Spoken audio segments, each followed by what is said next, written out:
Hi mga katindira.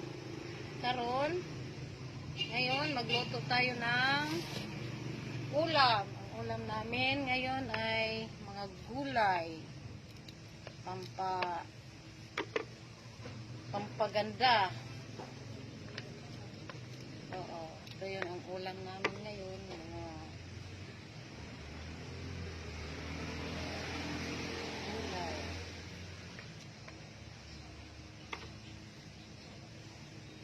Masarap ito.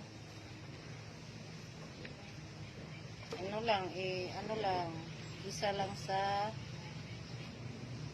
mantika, tapos ito na, ulam na, walang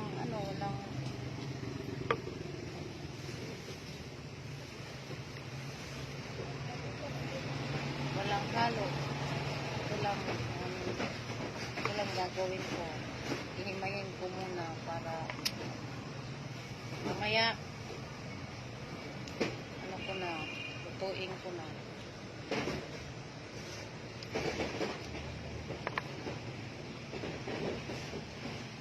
Binili ko po ito dito sa may Talipapa. Hi, good morning.